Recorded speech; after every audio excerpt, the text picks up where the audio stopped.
Hello everyone, balik lagi bareng Ami dengan NIM 23211127. Video kali ini adalah video lanjutan dari pembahasan yang kemarin. Nah, video ini adalah pertemuan ketiga pada kuliah fikih kontemporer dengan mengenai ijtihad dan pemecah salah kontemporer.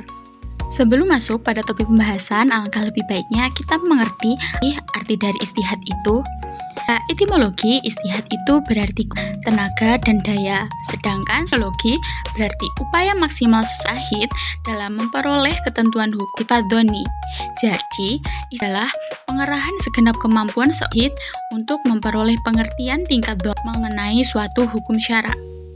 Ijtihad itu sendiri terbagi menjadi yang pertama yaitu periode Sallallahu Alaihi Wasallam. Rasulullah masih hidup, ijtihad ini dianggap sebagai hal yang entah ada itu belum pasti, dikarenakan ketika mereka masih memiliki kunci yaitu Rasulullah Alaihi Wasallam. Yang kedua yaitu sahabat dan tabi'in. Setelah wafatnya para sahabat dan tabi'in baru mulai ijtihad, dikarenakan ketika salah sumber utama mereka hanya Al-Quran dan juga sunnah Nabi, sudah tidak bisa bertanya langsung kepada Nabi SAW. Dan yang ketiga yaitu periode formulasi mazhab. Mazhab-mazhab ini mengakibatkan perpecahan atau perbedaan pendapat mengenai suatu. Dan yang terakhir yaitu periode kontemporer, di mana pada periode ini masalah-masalah yang mengenai masalah-masalah kontemporer, masalah-masalah yang terjadi pada era sekarang, di mana hukumnya belum terdapat dalam nas. Adapun beberapa fungsi ijtihad diantaranya fungsi al-rujuk yaitu kembali yang memiliki arti mengembalikan ajam kepada sumber pokok yaitu Al-Quran dan Sunnah. Yang kedua, fungsi atau kehidupan yang memiliki menghidupkan kembali bagian dari dan semangat ajaran Islam pada era. Yang ketiga, fungsi al-inat atau pembenahan yang memiliki arti nahi ajaran yang telah diijtihadi oleh ulama terdahulu. Dalam melakukan ijtihad tidak boleh sembarangan, harus memenuhi beberapa syarat-syarat. Yang pertama yaitu al-waqi, yaitu adanya kasus yang belum diterangkan oleh nas. Dua, mujtahid atau melakukan ijtihad dengan syarat-syarat tertentu. Dan yang ketiga, adanya fikih atau hukum syariah yang bersifat atau taklifi.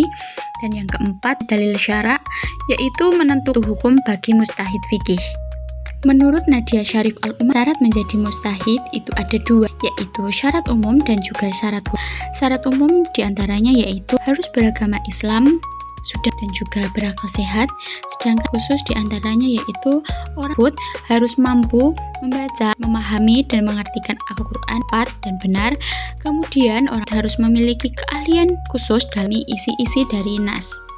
Objek kajian dari ijtihad sendiri adalah segala sesuatu yang tidak diatur secara tegas dalam dan masalah-masalah hukum yang tidak ditemukan landasan dasarnya yang sebagian besar berkaitan dengan masalah. Adapun pada kontemporer, objek kajian ijtihad diberikan dalam beberapa aspek, di antara aspek hukum ekonomi, aspek pidana, wanitaan, aspek medis, aspek teknologi, aspek politik, terakhir yaitu aspek ibadah. Kesimpulannya, banyaknya permasalahan yang timbul di abad ini merupakan tantangan tersendiri hukum Islam, dan tantangan ini banyak pemikir muslim yang peduli akan hukum Islam mengadakan langkah terhadap karya-karya ulama terdahulu, terutama yang berhubungan dengan masalah hukum. Langkah inovatif inilah yang disebut ijtihad, karena dengan adanya ijtihad akan menunjukkan bahwa hukum Islam dan juga luas. Cukup sekian yang dapat aku sampaikan. Jangan lupa untuk like, comment, dan thank you for your attention and see you in the next video.